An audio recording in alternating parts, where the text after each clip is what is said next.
एबार MP election आङो बेफोरखौ जेबोखौ रोङा भटा सोरनो होगोन एबार सोरनो होयो सोरनो होआ बेफोराव रोङा जेबो मिथिया रावखौबो सायख'वाखै नोंथाङा भट होनो आं जेबो रोङा दे मिथिया नाङा सोरनो होगोन माबायदि बुंगोन जोंलाय दा दे आखायावनो होगोन दे दा जोङो माबा असत सिंगालासो जाहैगोन सनितपुर समस्थियाव उथिदों सिनायो जोङो सिंहल सिं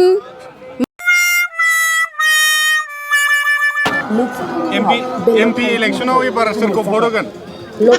एमपि इलेक्सनाव भट हो सोरखौ होनो माने जोंथ' दा मा बुंनो जेरावनो गोसो बेयावनो होसिगोन सोरखौ लुबैयो नोंथाङा बियो जायानो मोजां खामानि मावगोन बेनोनो होगोन आरो माबा सोंनो देलाय दाथ' जोहोआ जिहेतु नाजाने जिहेतु एमपि इलेक्सना खाथियाव फैथारबाय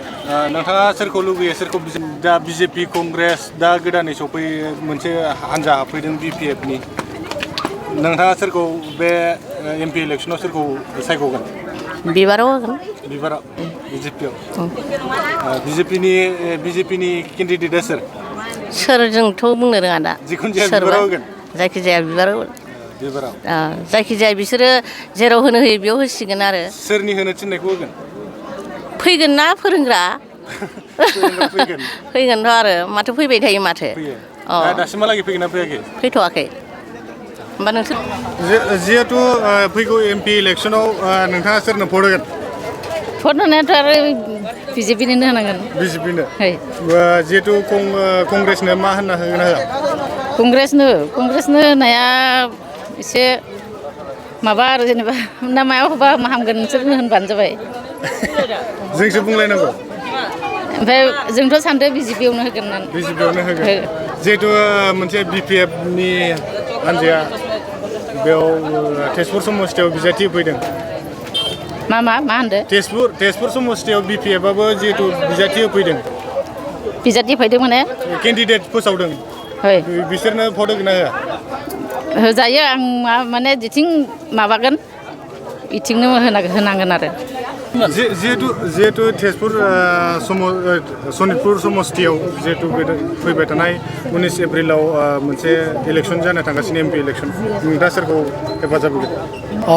जोंथ' मैया जों थांबाय जोंहा माबाया मा होनदोंमोन रन्जित दत्त बेखौ जों बेयाव सापर्ट खालामदों जोंहा बिजेपिनि जानानै जों दा बेनो जोंहा गोबां समस्या दं हा हुनि जेंना दं जोंहा लामा दालां बेफोरनि समस्या दं आरो बिनि थाखायनो जों बिथांखौनो सायख'नाय जादों आरो जोंनिफ्राय कंग्रेसखौ मानो सायख'वाखै नोंथांमोना माने कंग्रेसनि दिनावहाय माने जोङो जेबो मोननो हायाखै नङा होमबा बिनि थाखाय जों बयबो रायजोफ्रा मिथिखागौ बेनिखायनो जों फुल सापर्ट रन्जित दत्तजों आरो जिहेतु बिपिएफआबो बेयाव बिजाथि फैदों राजु देउरि बिसोरनि बाथ्राया आलदा जोङो बिपिएफखौथ' जोङो एबारसो जों फार्स्ट जोंनि बे सनितपुराव जोङो मोन्थिदों खिन्थु जों बिनि सायाव दा जों जेबो बुंनो हाया खिन्थु जोंनिफ्राय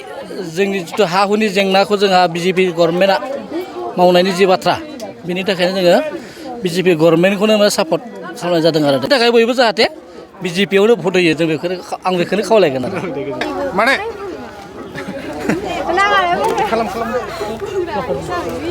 माने नोङो एबार इलेक्सन एमपि इलेक्सनाव सोरनो भट होगोन आं रोङाहाय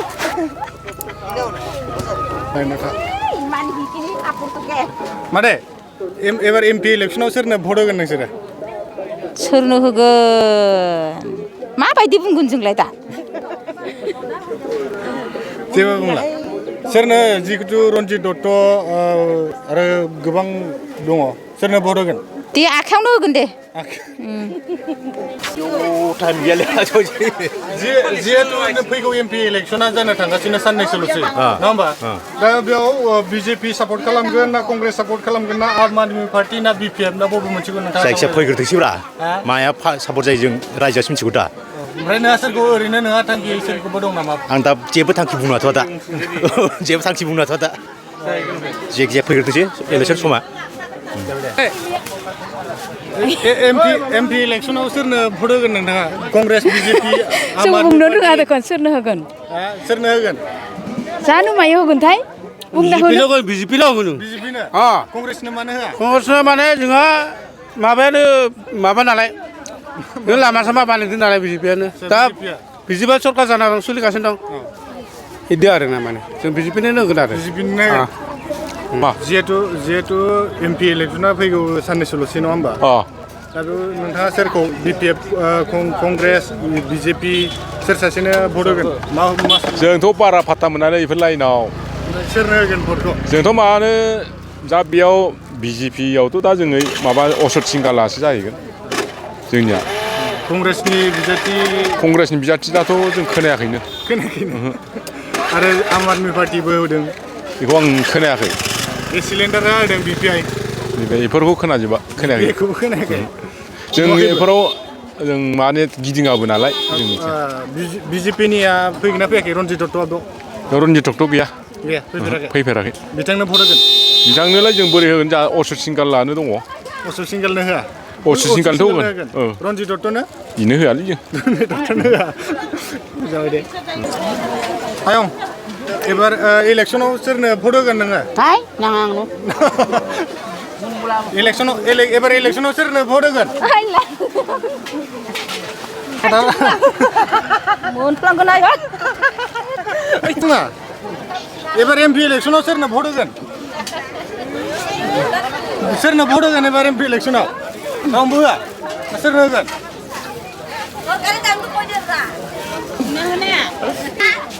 आयं एबार एमपि इलेक्सन बेफोरखौ जेबोखौ रोङा भटआ सोरनो होगोन एबार सोरनो होयो सोरनो होआ बेफोराव रोङा जेबो मिथिया रावखौबो सायख'वाखै नोंथाङा भट होनो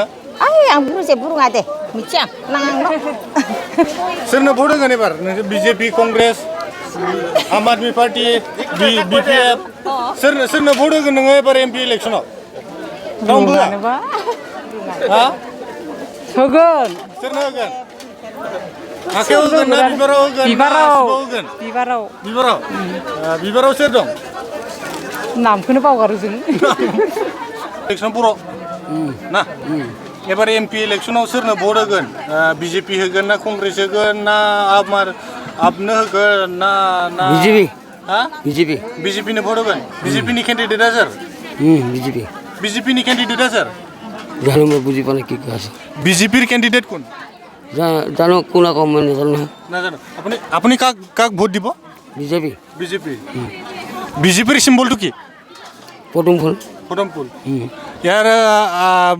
অসমৰ মুখ্যমন্ত্ৰী কোন মুখ্যমন্ত্ৰী মই নাজানো सिगांनिफ्रायनो होगासिनो कंग्रेसआबो होदों बिजेपि माबायाबो आबाबो होदों बिपिएफआबो होदों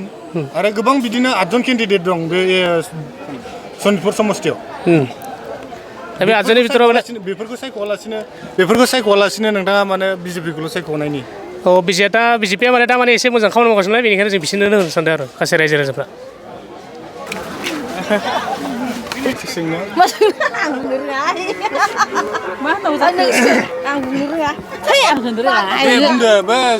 एबार एमपि इलेक्सनाव सोरनो भट होगोन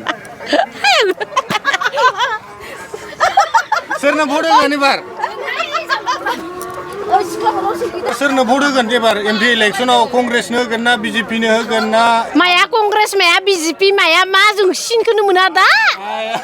दाबो मिथियाखै जोंलाय दा बिबारनावनो होगोन आरो बिबाराव सोर दं केन्डिडेटआ आं मिथिया सोर दं बेखौबो